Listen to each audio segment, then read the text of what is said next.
As we gather tonight, as we all know, our nation faces a host of national security challenges, and I can think of no one better to discuss these challenges and no one better to lead that discussion than tonight's featured guest and moderator. With that, it's my great pleasure to welcome to the podium my dear friend and the host of CNN's Situation Room, Wolf Blitzer, who will now discuss things with our guest.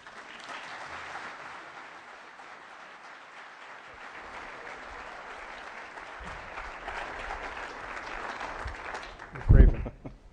That chair says McRaven, so he's sitting there. Hey, thank you so much for coming out. A lovely crowd we have here in Aspen. This is a rough assignment for the Admiral and for me. It's a pleasure. I've been coming to the Aspen Institute, by the way, since 1983, and I come usually every summer, so I love it out here. And it's a pleasure to be here with a real hero, and you are a hero. Thank you so much for everything you're doing. And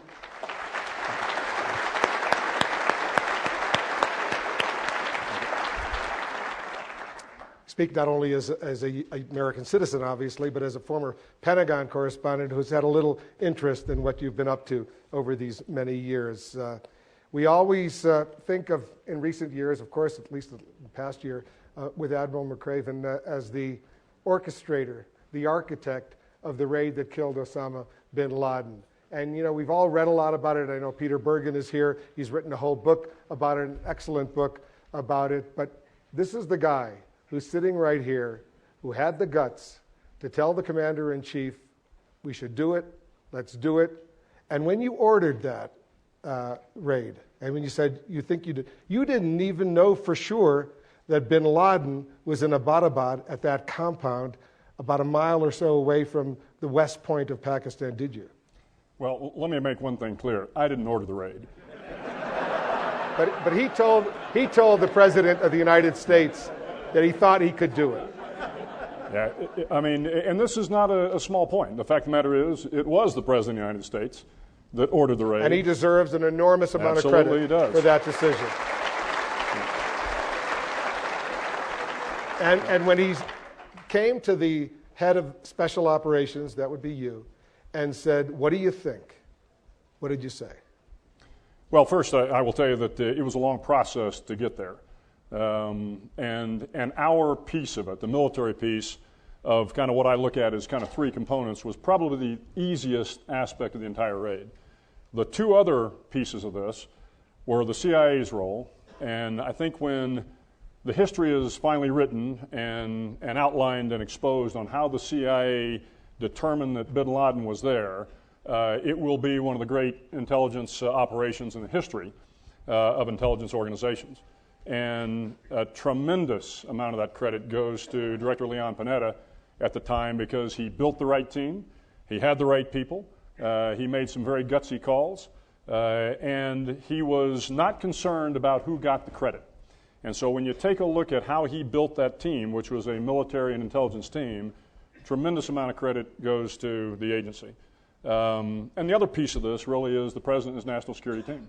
I've made it very clear to people, again, the military piece of this, we did, I think, 11 other raids that evening in Afghanistan. Now, I don't want to diminish the nature of this raid. It was a little bit more sporty. And we understood that there were some strategic implications to it. But at the end of the day, it was what we have been doing really for 10 years. The President and his national security team, you know, I'm not a political guy, but I will tell you, as an interested observer in this, they were magnificent in how they handled the start to finish. We went through a number of meetings. The President asked all the right questions. His national security team with Secretary Gates, Secretary Clinton, Chairman Mullen, the Vice Chairman, Tom Donilon, Dennis McDonough, and John Brennan, and others really did a fine job of digging down to find out the facts, to make their recommendations based on the facts. And of course, the President gave me ample time to prepare once the concept was approved. But at the end of the day, make no mistake about it, it was the President of the United States that shouldered the burden for this operation, that made the hard decisions, that was instrumental in the planning process, because I pitched every plan to him. So any indication that Bill McRaven, ordered this raid, led this raid, was, the key piece of this raid is just patently false. But you're a Navy SEAL, and Yes. these men who went in there, Navy SEALs, they were taking orders from you directly. They were. You were speaking to all of them. You knew each one of them personally. Here's just a technical question. Did you rehearse it in advance? Well, I'm not going to talk about the tactical details, but obviously we're not going to do a mission like that without rehearsing it. We rehearse every operation, particularly significant ones like that. As I said, I have made a point of not talking about the tactical piece of this, other than to say that it is what we do. We get on helicopters, we go to objectives, we secure the objectives, we get back on helicopters, and we come home. So I was short one helicopter, but... Well, that stealth helicopter, when it went down, and all of us have read about it, we've heard about it, I've spoken to people who were in that room, the White House Situation Room, which is opposed to another Situation Room. But when that helicopter went down, there was a gasp, because a lot of the folks there, correct me if I'm wrong, thought of Desert One in 1980, Jimmy Carter's plan to rescue Americans in Iran. Well, I wouldn't pretend to tell you what they were thinking. What were you thinking? I was too busy, frankly. We had a backup plan, and we executed the backup plan, and at that point in time, you're worried about getting the mission done and getting the boys back home. So we had a plan, suffice to say. And it worked. And it worked. That helicopter, by the way, is all that, the stealth technology and all that, is that gone? Has it been shared with bad guys? I'm not going to address that. You don't want to talk about it. Curious. All right, let's talk a little bit about, and I want to nail this down as best as I can. You didn't have 100% knowledge, the president didn't have 100% knowledge that bin Laden was holed up in that compound. Did you have 80%, 50%? Give me a ballpark. How confident were you that a tall guy was hiding out in that compound? Well, again, I'm not going to address the tactical piece of that. Suffice to say, we were not sure he was there. And again, that gets back to some tough decisions that were made. My job was to get him if he was there. If he wasn't there, we would know that pretty quickly, and our intent was to get up and get out. I suspect you're not going to want to answer this question, but I'll ask it anyhow. And as the Admiral and I know, we just spent some quality time together. This is the United States of America. We can ask the questions. He doesn't have to answer them, but we can ask the questions. And I think it's an important question that at least I've always been very, very curious about. Was the mission to capture bin Laden, or was the mission to kill bin Laden? Yeah, that's a great question. I'm not going to answer it. All right. But there were contingencies. This guy would be brought out in a helicopter and brought somewhere. Did they teach you this, to do the end around when the first question doesn't work? Just trying to make sure, you don't want to discuss that. No. All right. And I told the Admiral, he's got a sensitive job, as you know. We got to protect sources and methods, classified information, and we fully appreciate. And my career, for whatever's. That's also, whatever will be left of it after this. That's also very important. You don't do a lot of these interviews, do you? No. Is this the first interview like this you've ever done? It is the first interview. How does it feel so far? Ask me again in an hour. I think it's a statement, and it's a tribute to the Aspen Institute, that the first interview with the head of special operations, with Admiral McRaven, is done here in Aspen at the Aspen Institute, and it's a tribute to all of the Aspen Institute folks who are here, and I thank you on their behalf. Thank you. I'm going to come back. I'm going to come back to bin Laden in a moment, but let's do a little special operations for dummies right now. Okay. What is special operations? Yeah, well, great question. We get a lot of notoriety for the raids, for the rescue operations, and frankly, we're very proud of that. When the nation calls on us to do those sort of operations, they expect us to be successful every single time, and I expect the guys to be successful, and they expect to be successful. But the fact of the matter is, that's a small portion of what we do. Now, when you take a look at where we are around the globe today, we are in 79 countries, I think, today. Only one of those is Afghanistan. The other 78 countries, we are out there building partner capacity. We're trying to teach other nations how to deal with their own problems so they don't grow violent extremists. We're building wells in places. We're doing civil affairs operations. We're doing information operations to buy down things like corruption. So there is a whole spectrum of things that special operations do that rarely get the press's attention because it's not sexy. It doesn't sound terribly good or terribly bad at that point in time. But when you put the totality of it together, you have nations out there that have not gone extremist because special operations forces have been working there for decades.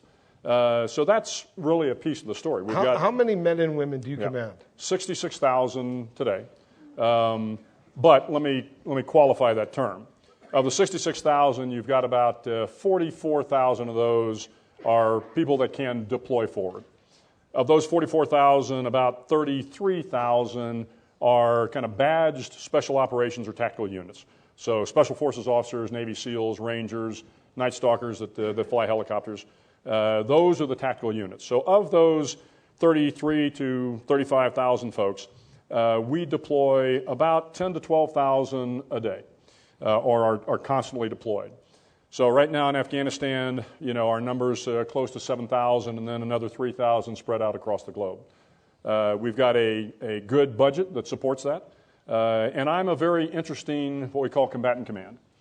I'm one of the only combatant commands that has service-like responsibilities. And, if you look at Central Command, for example, Jim Mattis is Central Command. He is in charge of a vast array of countries in terms of the military responsibility. He's in charge of the Middle East and South Asia. But he doesn't have a budget to do acquisition programs.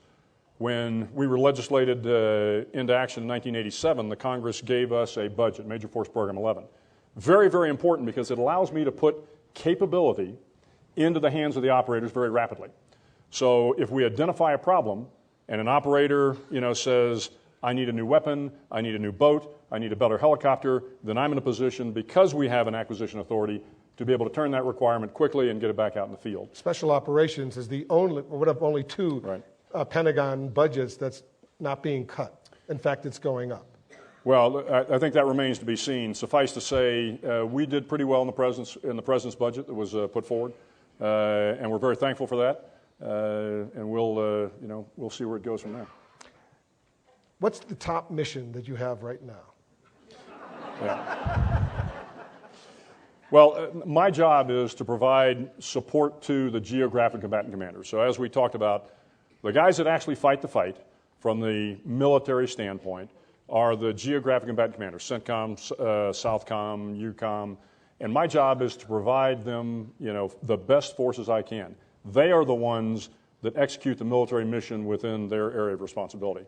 So job one for me is to man, train, equip, and deploy forces in support of the geographic combatant commanders. I do not do any command and control from down in Tampa. This is an enormously difficult if you're in special operations, a lot of these men and women who serve, 66,000 you say, right? How many of them are women? I don't know the exact figure, but we have a lot of females serving in special operations. They do a fantastic job across the board. There are obviously some legislation where they cannot operate in tactical ground units. But having said that, great support to all of those units, and we couldn't do the job without them. Now, I know a lot of these people over the decades that I've covered this story, a former Pentagon correspondent myself during the first Gulf War. The stress is enormous. The training is very, very rigid, very, very difficult. They serve 2, 3, 4, 5 tours in a war zone. A lot of them come back, obviously injured. Some of them don't come back at all. They come back and they have post-traumatic stress. And the suicide rate, unfortunately, is really getting higher and higher, certainly higher than it was 20 years ago. Right. Why? Well, let me give you a little bit broader answer to that. Before I took command, my predecessor, Admiral Eric Olson, initiated a study to take a look at the pressure on the force. And they spent 10 months looking at all of our units. I think they talked to somewhere in the neighborhood of 7,000 soldiers, about 1,000 spouses, went to over 400 different meetings to determine whether or not what the status of the force was. And that report landed on my desk about the time I took command. And frankly, as Eric Olson had said a number of times in testimony, the force was frayed. And I think that was exactly the right term. We're not crumbling, we're not destroyed, but we were clearly fraying a year ago. I think that fraying is getting a little worse. We are putting an inordinate amount of effort into making sure that we are now preserving the force and families. I have taken a look at the scope of the problem. I've assigned a general officer. I've got my command sergeant major and myself are going out. We're talking to the troops. We're trying to find out what the real issues are. You can look at statistics, but statistics don't tell you everything. For example, you talked about our suicide rate. It is as high as it has been in recorded history in terms of how long we've been keeping track of this, which is really a couple of years now. Having said that, most people would think, well, that's a result of the fact that guys have been in hard combat, they've seen their buddy killed in front of them, but we don't find that necessarily to be the case. The suicides that we are tracking right now tend to be related to a couple of things. Relationships. There's always a bad relationship in there. There's alcohol or drugs that are involved, and there are some other things that contribute to it. But it's not as easy as saying this kid was in combat and that's why he has, that kind of stress that caused him to commit suicide. So I will tell you there is a tremendous effort on the part of the Secretary of Defense, actually the Commander-in-Chief on down, to take a hard look at our problems with suicide and do something about them. And we are making a full court press to do that. What made you, Admiral McRaven, want to go and become a Navy SEAL? An Army Green Beret. That would be your dad. No, actually, it was a guy my sister was dating. Now, this was in the probably very early 70s. The movie The Green Beret had come out, starring John Wayne. And this young Army captain came to meet my sister for a date. My sister, as usual, was late. So I had an opportunity to talk to him for a little while, and he knew I was interested in the Navy. And he said, hey, if you're going to go into the Navy, you ought to be a Navy SEAL. Well, back in 1971, 72 timeframe at the time, you never heard of Navy SEALs. So I had to do a little digging. Hard to believe now, but then you didn't. And so to my Army brethren, of which it's a very large Army organization that I'm honored to be in charge of, I attribute the fact that I'm a Navy SEAL to my Army Green Beret brothers. How many try out to become a Navy SEAL, and how many are eventually accepted? Well, historically, and I'm not exactly sure what today's figures are, but I will tell you that historically, it's about a 50% will make it through. Now, that's kind of split in the officers and the enlisted. The officers tend to do a little better in terms of their success rate because we start with them a little bit earlier at the naval academies, at other areas. The enlisted rate tends to be a little bit lower on that scale, but we're working very hard to get more folks through without diminishing the quality, because at the end of the day, it is the quality of the individual we get that will make us successful on the battlefield, not the quantity. When you look at a young man or woman out there, 17, 18, 19, 20-year-old, who wants to be a Navy SEAL, what do you look for? Well, we look for a couple things. One, they got to be able to think on their feet. The physical aspect of it is important, but we all know people that are very physically fit but can't think on their feet. At the end of the day, I want somebody that can think, react, and operate under pressure and make the right decision. Somebody that's got some life experience, some maturity. What you find across the soft spectrum is that the average operator is about 34 years old, married with 2 kids, spent about 6 years in the conventional force, so he's got some life experience. And now that's not always true. The young SEALs come in, some of them are 18, 19 years old. The young Rangers come in, some of them are 18, 19 years old. But across the board, our population is a little bit more experienced. But at the end of the day, the physical piece is important, but thinking on your feet is the most important piece. A lot of people don't realize that you had an excellent major when you were in college. You want to tell everyone here what you majored in college? Yeah, I majored in journalism. Excellent. What was I thinking? Excellent major. You majored in journalism, and you used that skill, the writing skill that you developed, I assume, because you did some academic work on special operations forces around the world, and you took a look at some of the great special operations missions, the commando operations, the missions, some of the not-so-great ones. Right. I forget about bin Laden for a second. Tell me the 2 or 3 greatest special operations missions that you studied and you learned from?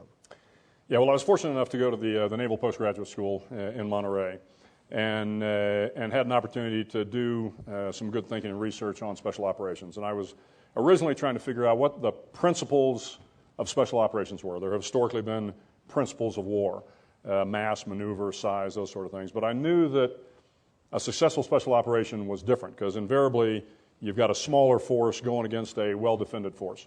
But more times than not, that special operations force succeeded. So the question was, why did it succeed? I did 8 different case studies. The couple ones that jump out at me, interestingly enough, was the Army Special Forces raid on the POW compound in Sante, North Vietnam.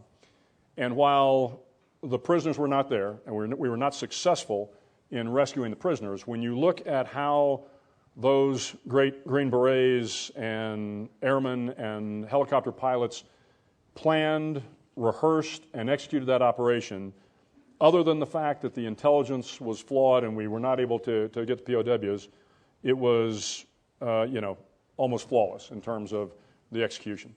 And the one thing that taught me, because I had an opportunity to interview a lot of these soldiers, was that they rehearsed and rehearsed and rehearsed and then rehearsed again.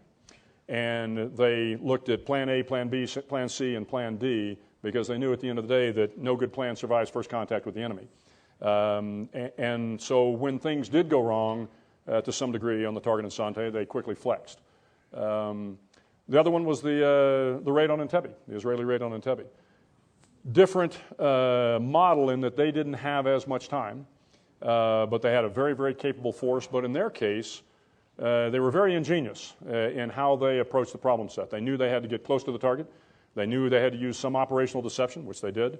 As you recall, they had a Mercedes with an Idi Amin lookalike. That gave them just enough time to be able to get to target and execute the mission. Unfortunately, Jonathan Netanyahu was killed in the operation, but having said that, exceedingly successful operation. So when I look at kind of from a U.S. or an international standpoint, those are two that jump out. But frankly, there are equally magnificent special operations going on today in Afghanistan and in the past years in Iraq that would probably rival any of those. They just didn't get the kind of recognition that they probably deserve. One of the controversial areas, and I want you to discuss it as much as you can, in Afghanistan right now, are these night raids that are going on. And the Afghans, and I interviewed President Hamid Karzai at the NATO summit in Chicago not that long ago, and as someone who's watched all of this unfold, it's still hard for me to believe, except the fact that the U.S. still has almost 90,000 troops in Afghanistan right now. U.S. taxpayers still are spending about $2 billion a week, $100 billion a year maintaining that military presence in Afghanistan right now. Yet Hamid Karzai occasionally, and I criticized him for it in front of him, he seems to think he's doing us a big favor by letting us do that. How do you deal with that? When you're dealing with someone, you have a mission to do, and the host country occasionally not only says bad things, but isn't necessarily all that receptive to what you're trying to do. Yeah, well, it is a sovereign country, and we absolutely respect the Afghan sovereignty. Now, again, as I mentioned earlier, I don't conduct operations in Afghanistan anymore in my role as the U.S. Special Operations Commander. That's the purview of General John Allen, his role as the ISAF commander, and then General Jim Mattis in his role as the CENTCOM commander as they report to the Secretary and the President. So what I can tell you is that on the night raids and in the course of our operations in Afghanistan, we are completely partnered with the Afghans now. And that has really mitigated a lot of, I think, the senior Afghan concern about these night raids. The night raids are important for a lot of reasons. Tactically, the enemy, as we say, beds down at night. So they will stop in a compound at night, and it makes it easier for us to locate them. Also at nighttime, the local population is not moving around as much, so frankly, the opportunity to have an unfortunate civilian casualty is lessened by the fact that it's at night. But we absolutely understand the Afghans' concerns about night raid. Nobody wants somebody coming into their house in the middle of the night. Having said that, we are working with the Afghans, within the Afghan legal system, to be able to execute raids both daytime and, where required, nighttime in order to get after a target that is beneficial to the Afghans and to the United States. In recent months, and maybe it's been longer, there have been incidents where Afghanis dressed in military uniforms have killed American troops.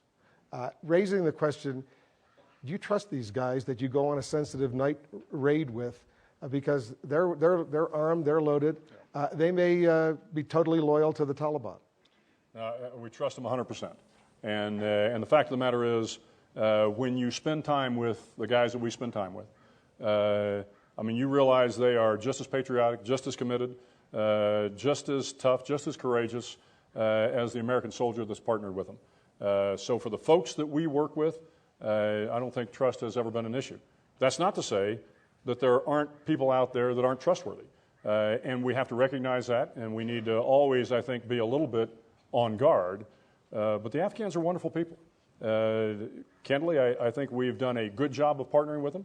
And I think we'll continue to do that as we go forward. When all troops, U.S. troops, are out by the end of 2014, starting next year, you're going to be withdrawing those numbers big time. You think that that country is really going to be a stable, friendly country to the United States? Well, again, that's one. I'm not sure all U.S. troops will be out by 2014. That's certainly a decision by the president and President Karzai. But I thought they've made that decision already. Well, what they've made is that there's going to be a long-term strategic agreement between the United States and the government of Afghanistan. So they'll negotiate how many troops, trainers, and others might stay afterwards, special operations forces, for example. I think that is the case, yes. All right. So, but most of the 90,000 will be gone. They'll be after 2040. What are you thinking about? 5,000, 10,000? Yeah, it's again not my place to discuss that. That remains with General Allen and the Afghans and the president to kind of make those decisions. Because I heard the same arguments, the same points being made when the U.S. was withdrawing all of its troops from Iraq. Well, even after the U.S. withdrew all of its troops from Iraq, there would still be a continued U.S. military presence in Iraq. But guess what? There's no continued U.S. military presence in Iraq right now because the Iraqis did not want to give the U.S. military immunity from Iraqi prosecution. And I suspect, I could be wrong, that the Afghanis probably won't want to do that either. Again, that's a policy decision, Wolf, and not in my lane, so to speak. But you spent a lot of time in Iraq. I did. What's happening right now, and just the past 48 hours, we've seen several dozen terrorist incidents. Right. The country looks like we don't pay that much attention anymore because the U.S. forces are out of Iraq. But it looks like a horrible situation that's developing in Iraq right now. I'm very worried about it. What about you? Well, I mean, we're certainly concerned about al-Qaeda in Iraq coming back. I think we recognized this would be a problem. But, the Iraqi security forces, as we were exiting Iraq, they're very capable security forces. This is a tough problem set for them. It's very complex. But I'm confident that they understand what the problem is, and hopefully they'll be able to deal with it as time goes on. But clearly, al-Qaeda in Iraq is a problem that they've got to deal with. The other huge problem, Iraq's a huge problem, Afghanistan's a huge problem. What about Pakistan right now? And I want you to get into, as much as you can, what we call drone strikes. It's a sensitive issue. The Pakistanis obviously complaining about it all the time. But under President Obama, the U.S. has intensified the drone attacks against various targets in Afghanistan, Pakistan, Yemen, and other places as well. What can you tell us about that? Nothing.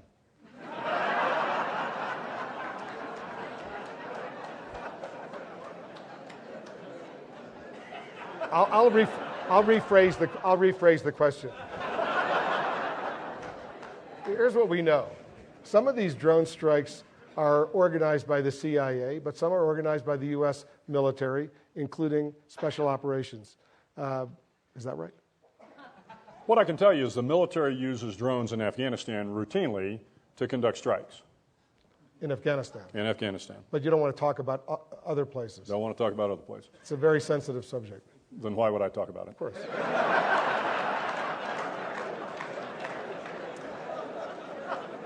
I've heard, he's very good. I've heard top U.S. officials, Secretary Panetta and others, testify there are fewer al-Qaeda elements left in Afghanistan today than there are in Yemen, for example, or Somalia, for that matter. Is that true?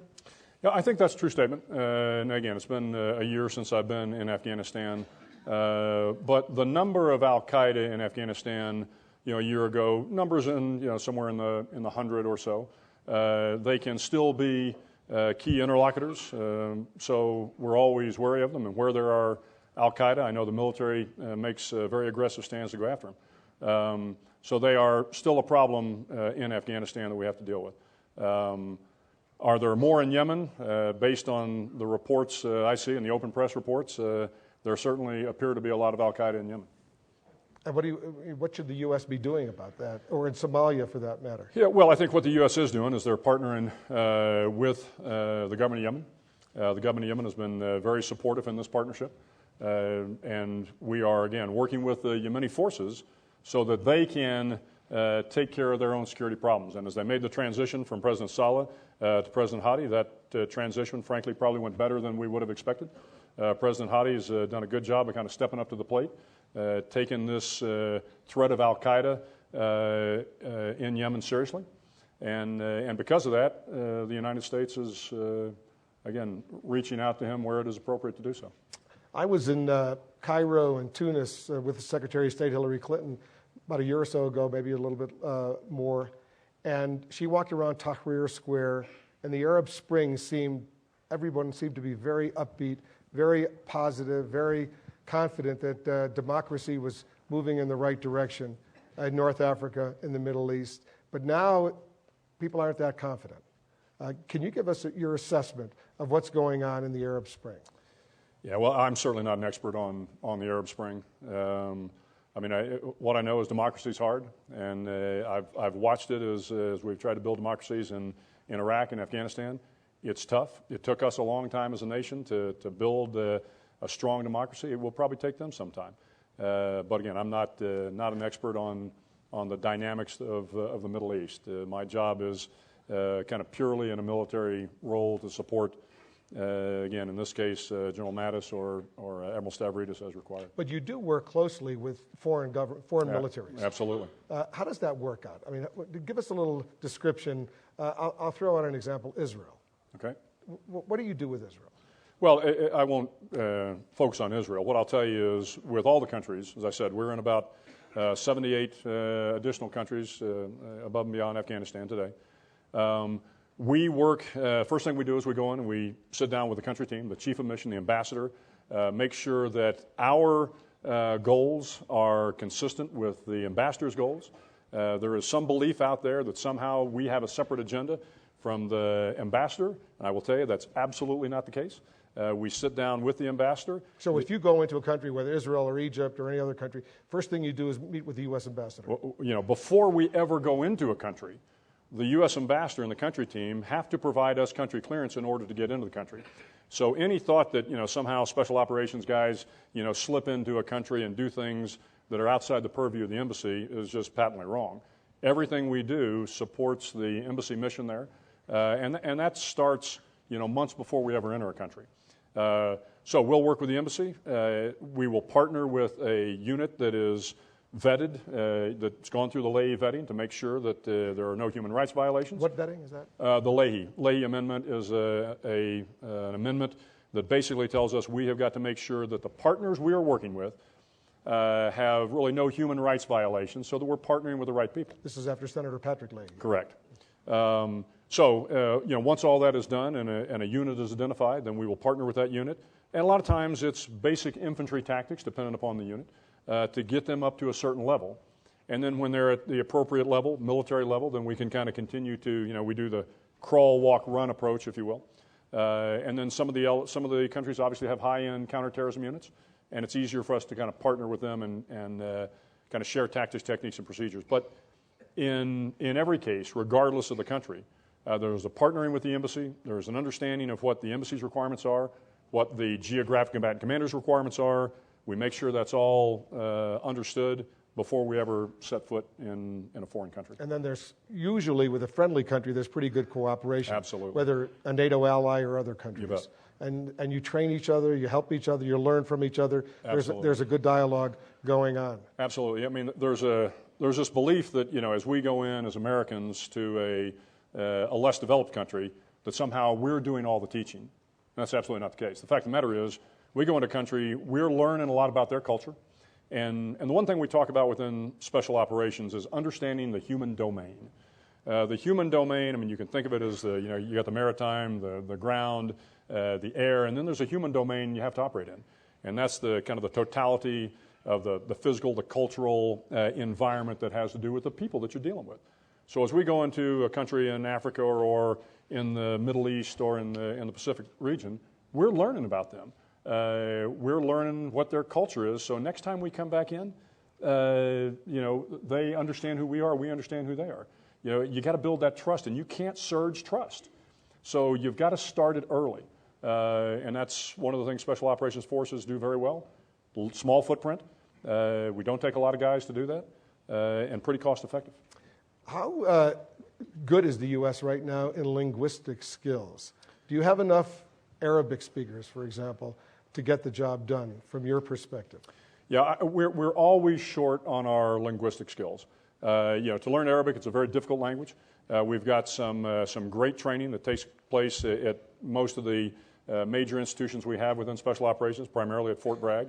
But we take immersion training downrange, if you will, in a variety of countries. We'll do anything we can to get our guys up to speed in Arabic, Pashto, Tagalog, whatever the required language is. Maintaining those skills is difficult, but I think we do a pretty good job as a force. But I won't kid you, it's a difficult problem set. One we do pretty well, but there's never enough Arab or Pashto linguists to go around to really deal with all the problems we have to deal with. And you don't have to answer this if you don't want to, and I suspect you won't. The Navy SEALs who went in to get bin Laden, did they speak other languages other than English? Yes. Okay. That's it. All right, that's important. Because not only were they courageous and in great physical shape and brilliant, but they also spoke at least one other language. They did, yeah, absolutely. All of them or some of them? No, just some of them. Okay, just want to be precise. That's very, very important. I told our guests here and those who are listening and watching that we'd come back to the bin Laden raid. And there's been so much written about it, and I know some of it is great, but some of it not so great.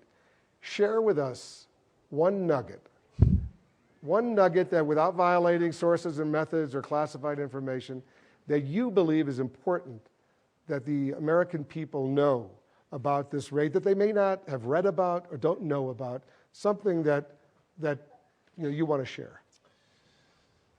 Yeah. I think what the American people, they probably know, but they may not appreciate, is how great our interagency process is. And I look around the audience at some of our great interagency representatives here. But when you look at the CIA, the FBI, the Defense Intelligence Agency, NGA, Homeland Security, National Counterterrorism Center, all of these folks, day in and day out, that are going after the threat that's out there, that are looking at the threat, that are protecting the American people, and how well they work together day in and day out. And you don't see that. You tend to think that the FBI's lane is very clear and that the CIA's lane is very clear and that Defense Intelligence is very clear. But in reality, they are all talking to each other all day long, making sure that the information they've got and the intelligence they've got is right. They're checking and double-checking. So as we went into the bin Laden raid, this thought that this is going to be difficult, pulling the military and the CIA together, along with the support we had from the National Security Agency and NGA and others, this was easy for us. It was easy for us because for the last 10 years, we've been doing this. We've been building this interagency team, and I got to tell you, today it hums. On the margins, are there problems? Sure. But if you talk to Bob Mueller or Keith Alexander here or Dave Petraeus, I mean, we've known each other all for a long time. We're not only colleagues, we are friends. And so when you have that trust, everything else is easy.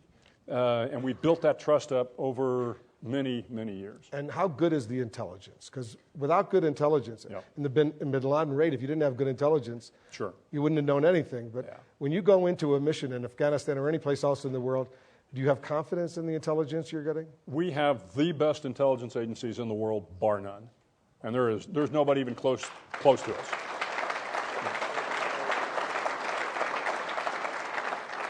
We're going to take questions from some of you, too, so you might want to get ready. I have a few more, but start thinking of a question. This is a rare opportunity we all have. I've got a few questions that may or may not be relevant. You were runner-up for 2011's Time Magazine's Person of the Year. How disappointed were you?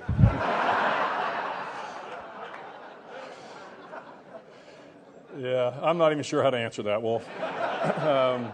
I will tell you that my hope, and if there's anybody from Time here, they will know the background of this, is certainly wasn't my intent to be the Time Magazine runner-up or the Time Man of the Year.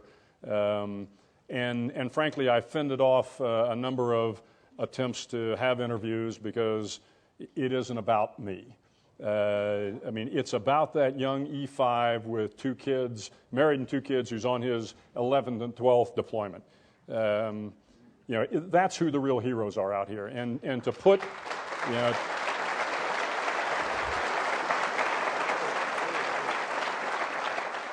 to put my face on it, frankly, is not what I wanted. What I was hoping was that it would be the Special Operations, Soldier or Warrior of the Year, because you got Sergeant Leroy Petrie, Medal of Honor winner. We've got Navy Cross and Distinguished Service Cross winners.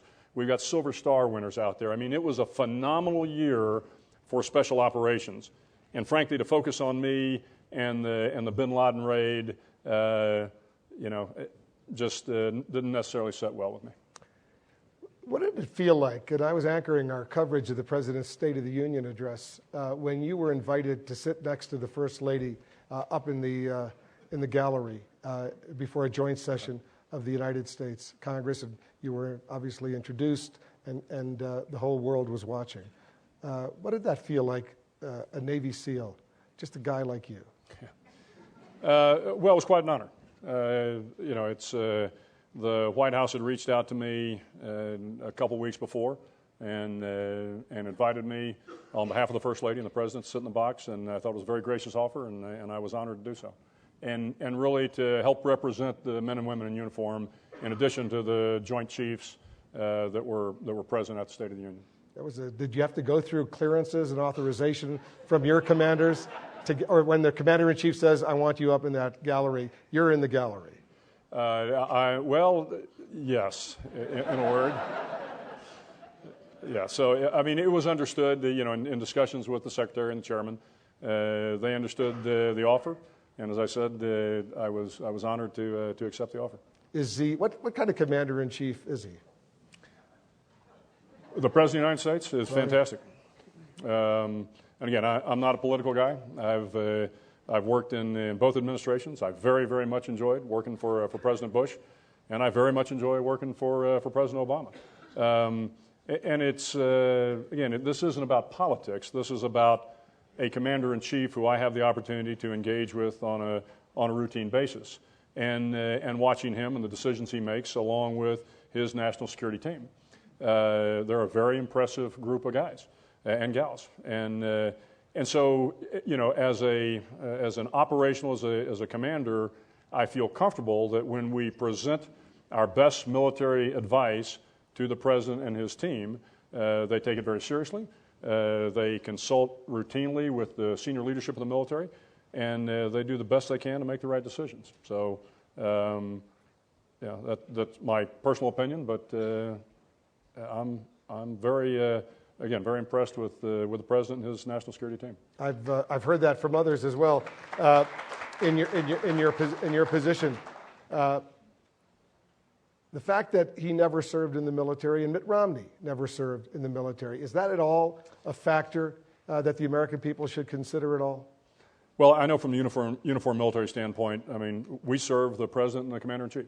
And irrespective of of whether they served in uniform or not. Again, I'm not going to get into the political discussion, but I will tell you we're proud to serve whoever sits in the White House. Without violating any sensitive classified information. Why do you start every... Because I know you.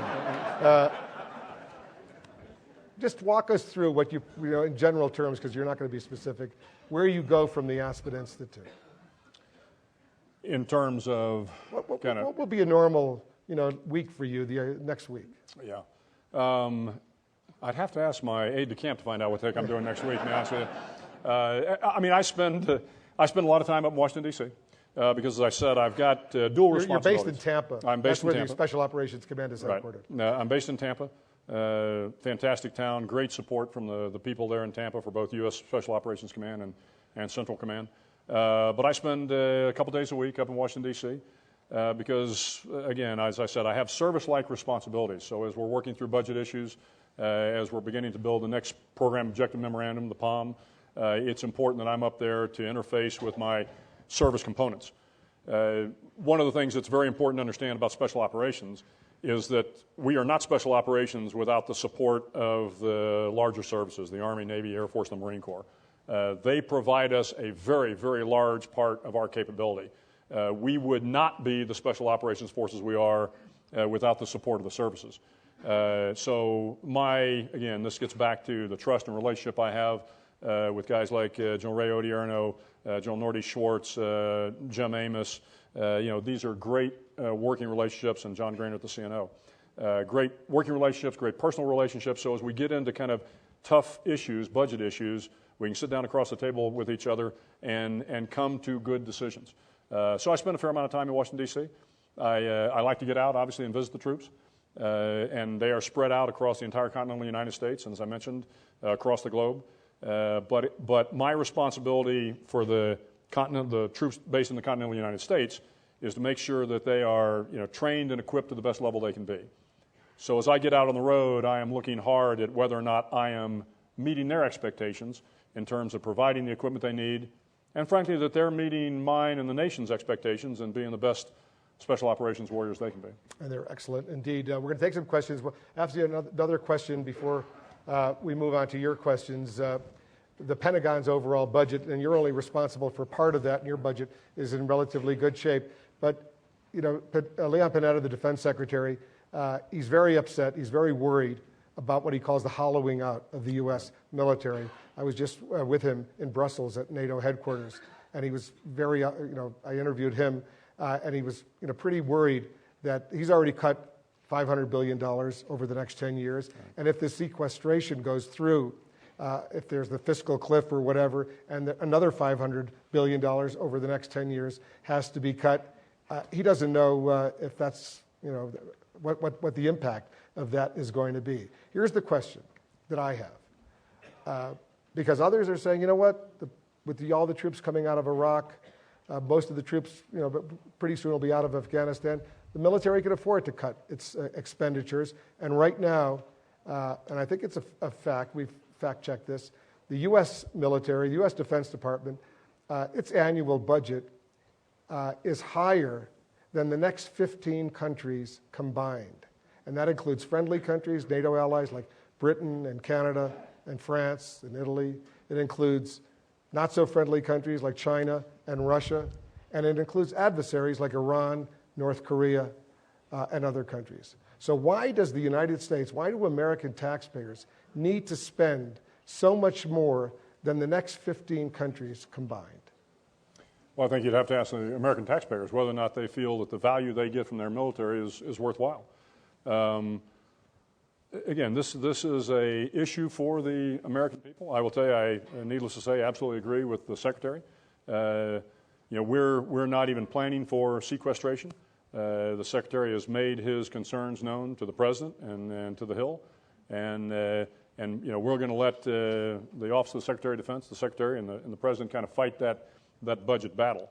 But it's always up to the American people on how much military they think they need to do the jobs that are out there and to fend off the threats that are coming our way. Good answer. All right, let's take some questions. I know we have some microphones out here. Yep, there's one over there. Whoever asks a question, just tell us your name, where you're from, and go ahead. And by the way, let's do this Q&A. In other words, not a day. Hi, my name is Steve Fishman. I'm from Los Angeles. First, I want to thank you for speaking to us and for your service to our country. My question concerns your answer on the quality of our intelligence. We're currently facing a situation with Iran and their ability to develop nuclear weapons and what the red line is. So obviously, without providing specifics, can you give us an idea of what capability we'll have to determine that red line? Yeah, well, obviously I'm not going to go into specifics on what we do or do not know about Iran. All I can tell you is that the right intel resources are being put towards that problem. We partner with a lot of folks out there to ensure we've got the best intelligence picture that we can have. No intelligence is 100% perfect. We talked about the bin Laden raid. As good as that was, we didn't know for certain. So there's always going to be a degree of uncertainty no matter how good your intelligence is. My point is, with the support that we get from the National Security Agency, from the Central Intelligence Agency, from Defense Intelligence, National Geospatial, the FBI, all of the interagency folks that are out there, that intelligence community is the best in the world. Does that mean that they're going to be right every single time? Absolutely not. But I got to tell you, they are incredible professionals, working exceedingly hard every day to get the president and the decision makers the intel they need to make the right decisions. We have a question for Walter Isaacson. Thank you for coming here, Admiral. Earlier this summer at the Aspen Institute, Admiral Mullen and then seconded by Stan McChrystal, General McChrystal, both said that they thought we should return to some system of national service. What are your thoughts about mandatory national service versus the all-volunteer force? Well, again, probably out of my lane a little bit, other than to say that the all-volunteer force has served us exceedingly well. When you take a look at the quality of the young men and women we have in the service, it's unparalleled. And I was in well before the all-volunteer force. I came in 1977, and if you go back to 73 in my time in ROTC. So I know what the not all-voluntary force was capable of doing. And while they were great folks supporting us, at the end of the day, this all-volunteer force, Bill McRaven's opinion, has served us very, very well. Yeah, hold on a second. Yeah, go ahead. I'll come to you. I want to get a woman asking a question. Right. Well, I have a woman-oriented question as well. Thank you for your service, sir, and Wolf, you've done a wonderful job tonight. I admire your role in this in moderating. My question is about women in the military, and I know, as you alluded, women serve on cultural support teams with Special Operations Command. But as you also know, the 1994 ground combat exclusion policy was recently relaxed earlier this year, opening up 14,000 more positions to women in infantry or combat support roles, and 4,000, I think, in the Navy. And there's a pilot program with the Marines right now to allow women into the infantry, but a lot of resistance in the Army for allowing women into our infantry and Ranger School. What are your thoughts on increasing women's role in combat and the eventuality of women as Navy SEALs? Yeah. Frankly, what we've seen, at least in my time in the military and certainly over the last 10 years, is the phenomenal job that women do everywhere we put them in terms of a military job. I'm always careful to say we don't have women in combat, because I'll tell you, when a cultural support team female, hops on a helicopter with her, Ranger company that's going out to an objective and flies from that forward operating base to an offset location, patrols 6 kilometers to the target, allows the Rangers to secure the target, comes and talks to the females on the target, patrols back to an offset location, gets back on a helicopter, and flies back to a forward operating base. It's hard to distinguish between what she did and what her male counterpart did. And I think everybody in today's environment certainly recognizes that. Again, the law and the policy is not my lane. And so I'll defer to those who look at that. All I can tell you is, the women that are serving with us now are doing an absolutely magnificent job, and we couldn't do the job without them, period. I'm going to go back, but a quick question, a follow-up, if you will, because I covered this for so many years. Now that gays are allowed to serve openly, in the U.S. military, I assume in special operations, among the 66,000 troops that you command, there are gays and lesbians who serve there. Sure. How is that working out? Because we heard all sorts of horror stories, fears that this would be a disaster. Yeah, but at the end of the day, all we care about is whether you carry your rucksack and you do your job, you know? And so whether you're a female, whether you're gay or lesbian, whether you're a minority, is immaterial to the guy in the military. We just want somebody that steps up and does their job. And close quarters, has that been an issue at all? Because we heard all sorts of fears that this was going to be bad. I can tell you, and I don't want to speak for the other services, and I don't want to speak for the folks that are downrange, I can tell you I have not had to deal with any of those issues as the commander of SOCOM. That's not to say that they're not out there and somebody else hasn't had to deal with them, but for right now, nothing has been raised to my level. Okay, go ahead.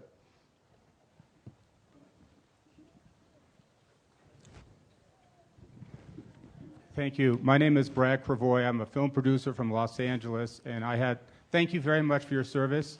And I had the privilege and honor to work with Lieutenant Colonel Mike Strobel and General Kelly. We produced Taking Chance for HBO that won a Golden Globe for Kevin Bacon. We're working on a 3-part miniseries now, and in view of all the bin Laden controversy over the feature film that's being made, we stepped back from doing our interview about you. So I just have 2 quick questions. I hope you'll humor me. The first is regarding where you were in September 11, and the second is you alluded to the fact that new facts will come out about the raid that would perhaps supplement the book that's already been written that was soon to come out. How soon will that be before that information does come out? Yeah, again, my point was the details of the intelligence and how we gain the intelligence to identify the compound. In probably 25 years, the real details of that will come out, or maybe later. My only point there was it was a phenomenal intelligence operation. I don't expect that you're going to see it any time coming out in somebody's book or open press. That's not to say we haven't talked in general about the intelligence revolving around the raid, but the details, as we say, the sources and the methods, which we protect very, very carefully, those won't be known for decades. But when that does happen and it becomes unclassified, again, those folks that are still around will be very impressed with it. Where I was on September 11th, I had a parachute accident, and I was laid up in a bed recovering from a parachute accident when it occurred. How do you feel now? Great. Okay, good. Glad. On that sources and methods, there's a huge uproar now, and from your perspective, I'm anxious to get your sense about the leaks, about the bin Laden raid, whether it did undermine sources and methods, it went too far, there are investigations, as you know, on the Hill right now. Can you share a thought with us on how you feel about all this? Well, we're never happy when leaks occur, obviously. I mean, we go to great lengths to protect our national security, very great lengths to protect our sources and methods. So all of that we guard very carefully. Unfortunately, not everybody guards that very carefully. And I think what you've seen is the Secretary and the President and Capitol Hill are taking these leaks very, very seriously, as they should. And we need to do the best we can to clamp down on it. Because sooner or later it is going to cost people their lives, or it's going to cost us our national security. So it is important. And frankly, it's important, I would tell you, for reporters that are here. You know, you're going to hear things, you're going to see things that you think the public needs to know. And I will tell you, I'm not sure the public needs to know all that. A lot of times y'all are racing to a deadline to try and trump the next network, potentially at the expense of somebody's life. And I have had discussions with editors.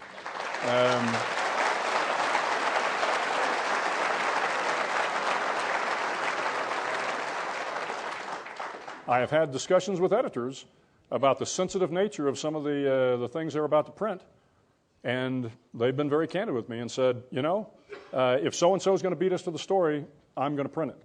And all you can do is make the best case you can. That's not to say that the American people don't need to have a completely transparent government.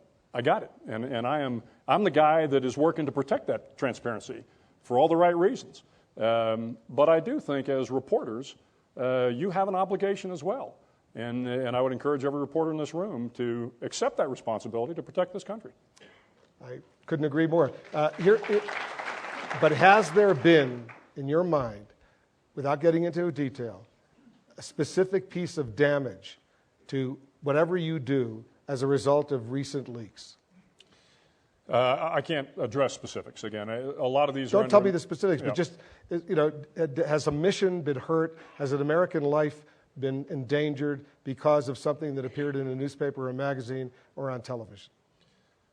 Again, the problem is if I go down that road, I'm going to end up telling you what piece of information. Don't tell me what piece of information. Yeah. I mean, are people affected by the information that comes out? You bet they are. Are lives at risk? Absolutely. All right. You answered the question. Okay. All right. We have another question. Ambassador Stuart Burstein. Thank you. This was very special. I had the great honor to be an American ambassador, and part of that training was spending a day with the Special Forces and watch them do what they do. And hanging out with them afterwards and talking to them, each one of them, all they talked about was being able to execute a real-life situation to see how they would perform. How do you instill that kind of commitment and dedication in these young men and women? Yeah, well, thank you, Ambassador. Well, I think a lot of them come in with that in their DNA. They come in and they join our organizations because they want to be special. They want to be challenged. They want to be put into difficult situations. And so you have great men and women that are coming into the service. But when they join an organization, a lot of times you join it initially because it's an adventure. When you're young, you're looking for an adventure. And then after a while, that adventure kind of becomes a profession. And then after a while, that profession becomes a calling. And you find in the senior military guys that it has become a calling to them. I mean, it is a very, very powerful self-awareness that it's not about you anymore. It's about a cause that's greater than you, and that's what brings them together.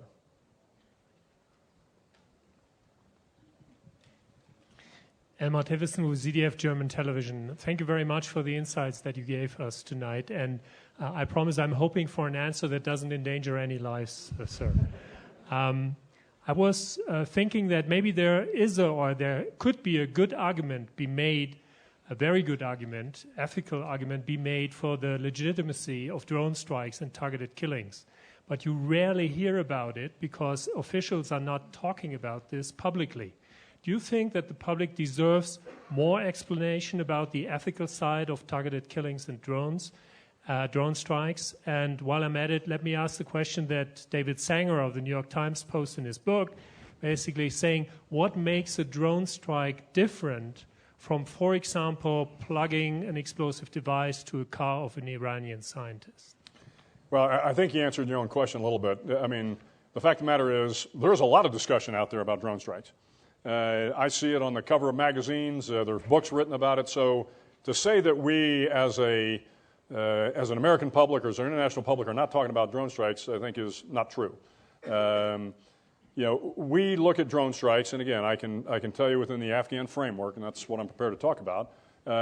We go to great lengths to make sure that our intelligence is as precise as it can be, and we have rules of engagement that are backed up by the law of armed conflict, that are looked at through a legal review before we ever even propose a drone strike.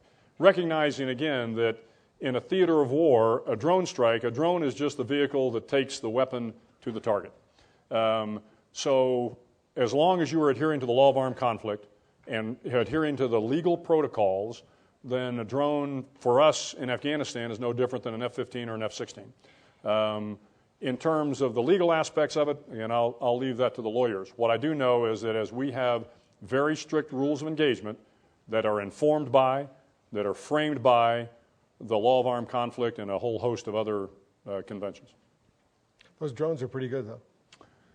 The drones are pretty good. Okay. Getting better, too? And they are getting better, absolutely. Are they going to replace fighter aircraft at some point? Oh, we're about to have a change of the Chief of Staff of the Air Force. He's a good friend of mine. I wouldn't even want to go down that road. Let's get another question. Yeah, in the back. Go ahead. Hi, Joni Liebeck. Thank you for your incredible service. My question is about drones. Is it accurate to assume they're manufactured abroad, such as in China? And if so, do you have any worry that these secrets of drones or other highly sensitive equipment, that those secrets could come out and eventually be turned against us so that drones would be used against Washington or something? What is your concern? Because I think GE is in China and they have to share a lot of their secrets with China. Thank you. Yeah, I don't know where the parts of the drones are made. I do know that we have some very strict protocols when it comes to technology transfer. And so we are always working issues of technology transfer. And again, there's a long legal process that the Department of Defense has to go through before any contractor is allowed to transfer technology for any reason. I can't speak specifically to the drone issue. The only thing I know is we know where the U.S. Olympic team's uniforms were made. Other than that, we don't know where anything else was made. Yes, go ahead.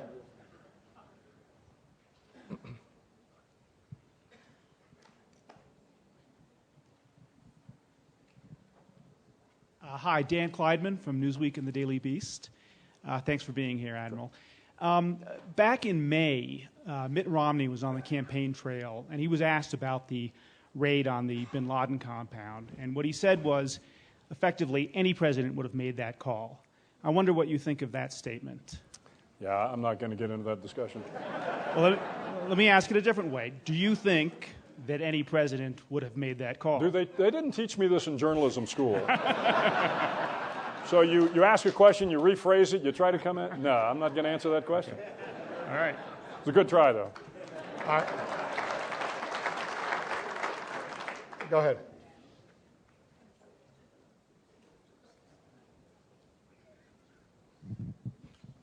Thank you. Mike Garrett with Boeing in Seattle. In the past, when it's been made public about Special Forces successes, it's usually just said Special Forces. Right. We don't identify which branch it comes from. Right.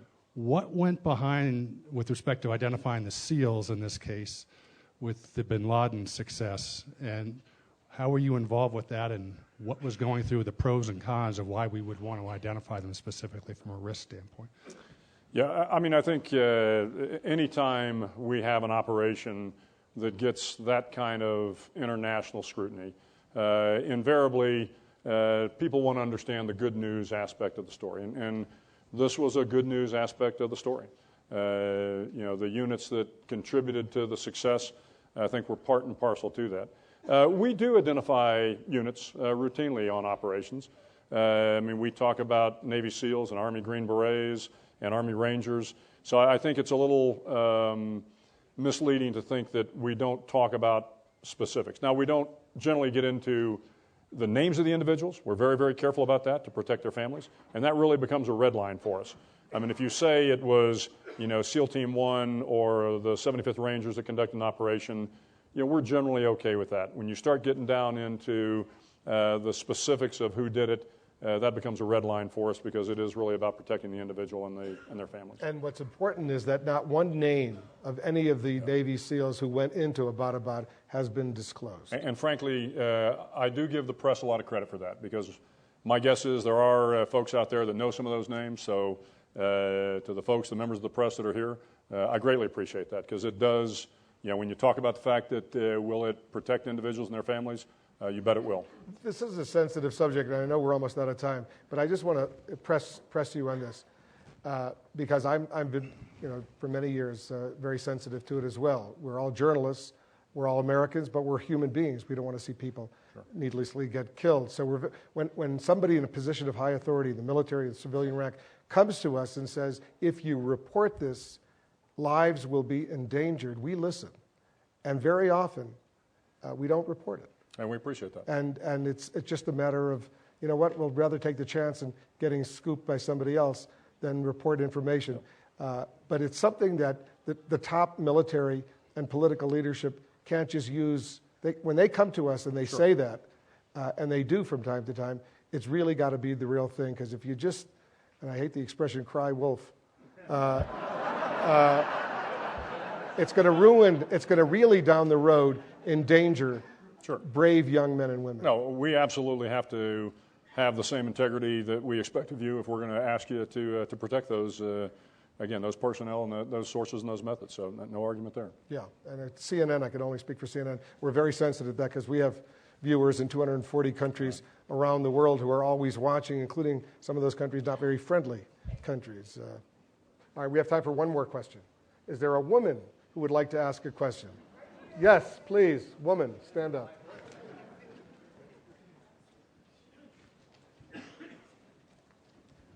My name's Christine Balling. I'm from Bogota, Colombia, Admiral.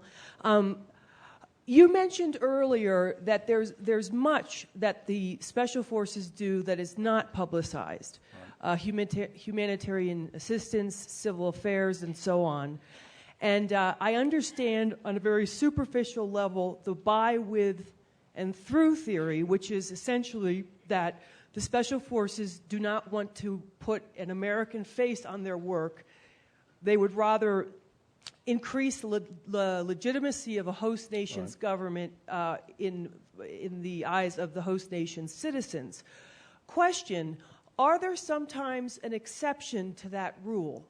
And if there have been, would you have any examples of that?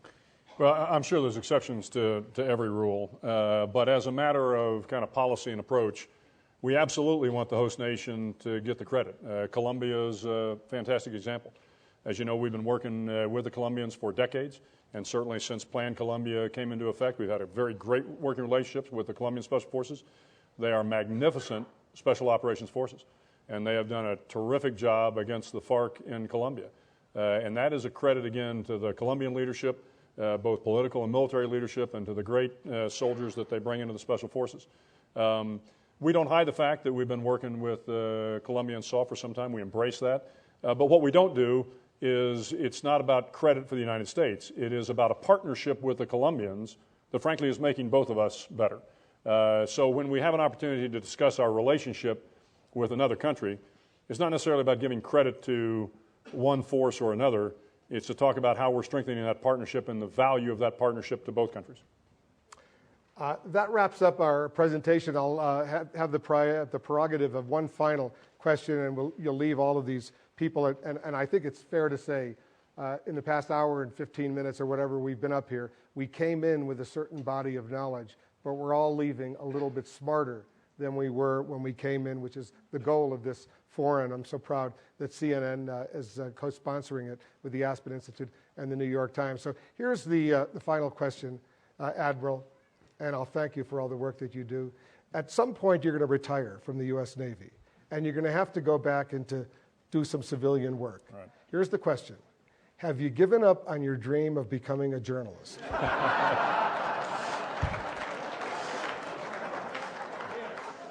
Wolf, if I could be as good as you? No.